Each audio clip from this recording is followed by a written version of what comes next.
everybody, welcome back to the Shadow Archives. My name is Theo, and today we are actually jumping into, finally, the Scream 7 trailer breakdown. Now we got two big trailer drops today. We got one for Stranger Things 5, and then we got one for Scream 7. Both have been highly anticipated, and I believe the Scream 7, Kevin Williamson was going to push the trailer back for this trailer because initially he didn't want it to be overlooked because of Stranger Things.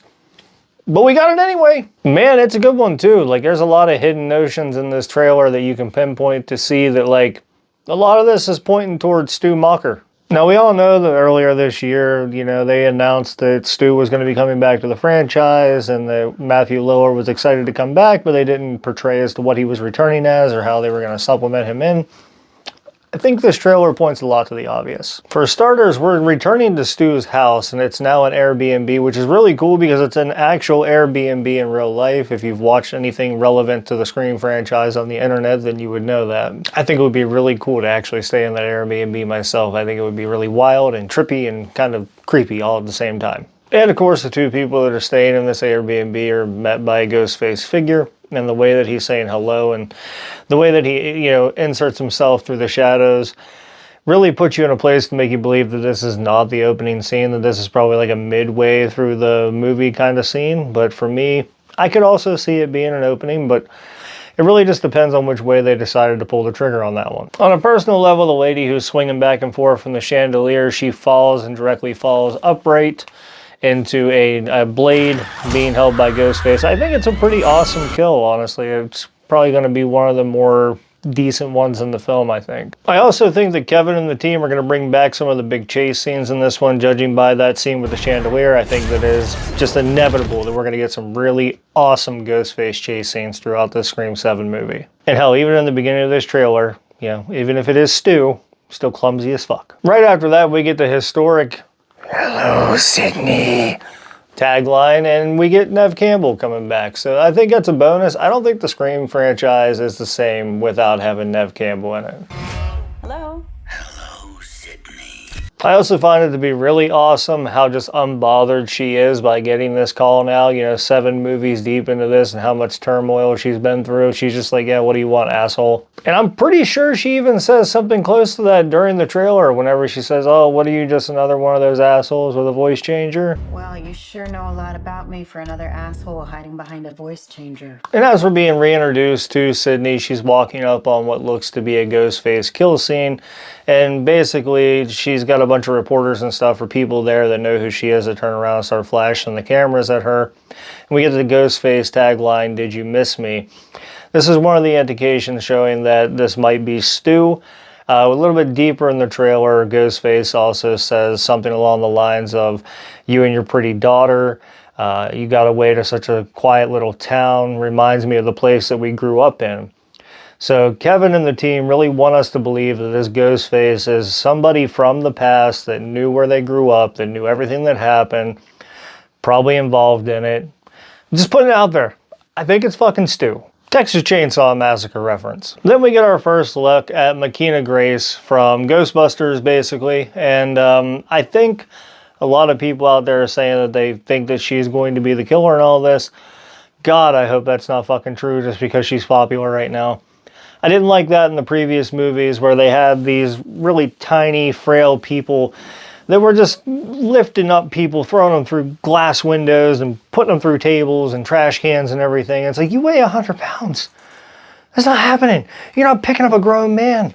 That's not going to happen. This is not going to be a fucking logical thing to do. Now we're coming up on one of my favorite moments of the trailer where Ghostface says, "I'm not hiding, Sydney." Oh, I'm not hiding, Sydney. Not this time. And this again kind of makes me believe that this is Stu Macher, and maybe Kevin and his team don't want to have the mystery behind it. Maybe they don't want to have that, you know, whodunit moment like they have in the past films. Maybe they just want to be blunt to the point. It's Stu. He's out for revenge. He's trying to kill everybody. That would be a good turn of events. We just know who it is from the beginning. Don't have to expect a twisty turn. And the whole movie is just rampage, carnage, Stu being Stu, and just Matthew Lillard being fucking awesome. I didn't necessarily understand this part, but maybe this is 2 separate parts and it was just cut really well to make it look like one seamless shot. But basically, they go into what looks like a panic room inside of Sydney's house and then end up in the walls, and then Ghostface is stabbing through the walls. So maybe it's different scenes. I don't know. I don't want to judge it yet, but it just doesn't make a lot of sense to me. If you're in a panic room, just fucking stay there. Probably not going to get in. Might I also add that there's a lot of just blatant openness with this Ghostface in this trailer. We see them out in front of the street, we see them with a cop, we see them running down the road, and at the end of this trailer it basically says we're gonna burn the whole thing down, and burns the house to the ground. This line's pretty good too. Basically Sydney says, don't you dare hurt her, don't you do anything to my daughter. And Ghostface says, oh, don't worry, I'm not going to do anything to her until you are here to see it. If you hurt her, I'm not going to hurt her until you're here to see it. That's another Stu thing for me. I keep going back to this, but there's a lot of Stu things in this trailer. Maybe they initially did that to keep the mystery going. Don't know. Maybe McKenna Grace's character is Stu's daughter for all we fucking know. You know, who knows?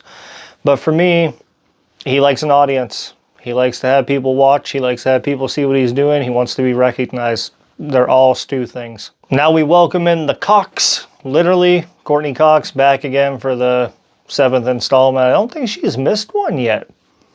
I don't think so. I think she's been in all of them so far. let's unmask this fucker. And from there, it looks like Mindy and Chad are welcome back to this installment. I thought they would be. You know, there's a lot of people not returning from the last movie to this one. Wasn't 100% sure if they were going to make it or not, but glad to have them back. I think they're good characters. Both have almost died in the previous installment, so I think this might be their go-to on this one. You don't usually survive a lot of these movies. And I say that because in this trailer, we see them both fighting simultaneously with the Ghostface character. This scene here I thought was pretty unique because then we get Sydney talking through her house cameras or somebody's house cameras to her daughter, directing her where to go, where Ghostface is, and where to shoot through the wall. And I don't know, I think it's a neat scene. I think it puts it more toward like that modern era aspect. And then from there, we get a Sydney Prescott tagline where she says, you need to make sure he's dead. Shoot him in the fucking head. Oh, you got him. He's dead. You need to make sure you shoot him in the head. But our boy Ghosty ain't dead. Now we're approaching the ending of the trailer, probably my favorite part about this trailer itself, because we're coming up on not only the release date, which is February 27th of 26. It's going to be exciting. I can't wait for it. It's actually closer than I thought it was going to be. I thought it was initially going to get pushed back. But we're coming up on where Ghostface says, I'm going to burn it all down. He starts to burn Stu Macher's house to the ground. You see it in the trailer on fire and these really cool effects going off, and Ghostface walking out and got the gasoline. He's holding the knife. A couple people get stabbed in between then. It's really awesome, like, cohesion to end the trailer with.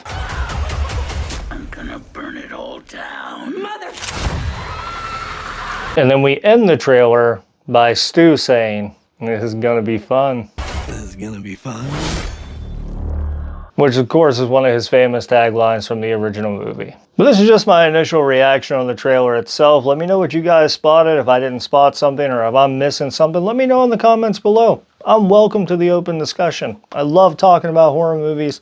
I love discussing past references, especially whenever it comes to Scream. I love Scream as a franchise. I also did a short, it was called If Ghostface Called Me, and I have that up here on the channel. It's basically just a spoof of me being attacked by Ghostface, so go check that out sometime. But I appreciate everything you guys do. Remember to like, share, and subscribe. Check under your beds, and stay safe out there.